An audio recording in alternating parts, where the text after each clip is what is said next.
আসসালামু আলাইকুম প্রিয় বন্ধুরা, সবাই কেমন আছেন? আশা করি সবাই ভালো আছেন।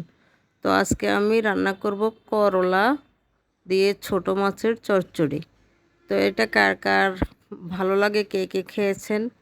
এটা আমার খুবই ভালো লাগে। এই যে ছোট মাছ দিয়ে করলা দিয়ে চচ্চড়ি করব। দিয়ে দিয়েছি একটা আলু, একটা টমেটো আর একটা করলা।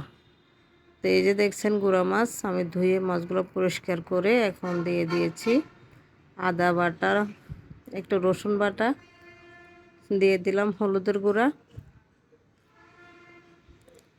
দিয়ে দিলাম মরিচের গুঁড়া।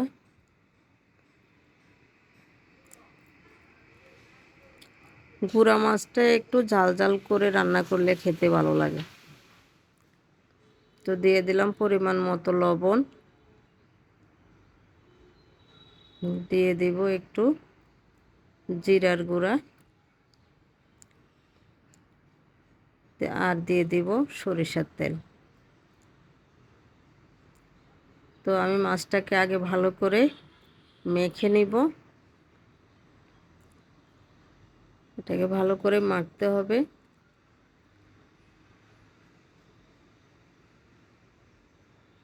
যেন সব মশলাগুলো মাছের ভিতরে ঢুকে যায়। এখন দিয়ে দিব আমি কেটে রাখা সবজিগুলো। তো এখন আবার ভালো করে মেখে নেব পেঁয়াজ, কাঁচামরিচ, টমেটো, আলু, করলা এভাবে কেটে নিয়েছি। তো এখন সবগুলোকে ভালো করে মাখাবো। তো মাখিয়ে আমি একটা কড়াইতে বসায় দিয়ে দিয়েছি পরিমাণ মতো পানি। বেশি পানি রাখা যাবে না, এটা চচ্চড়ি হবে যেহেতু মাখা মাখা। তো এই যে ফাইনালি আমার একটু ঝোল দিয়ে আমি রান্না করব। তো এইভাবে রান্না করে আপনারা খাবেন, অনেক মজা হয়েছে, আমরা খেয়েছি, অনেক ভালো লেগেছে। আপনারাও এভাবে রান্না করে খাবেন, আশা করি সবার ভালো লাগবে। তো যদি ভিডিওটি আপনাদের ভালো লাগে প্লিজ পেজটি ফলো দিয়ে লাইক কমেন্ট শেয়ার করবেন এবং কি আমার ইউটিউব চ্যানেলটাকেও সাবস্ক্রাইব করেন। তো আমি একটু নেড়ে দিয়েছি,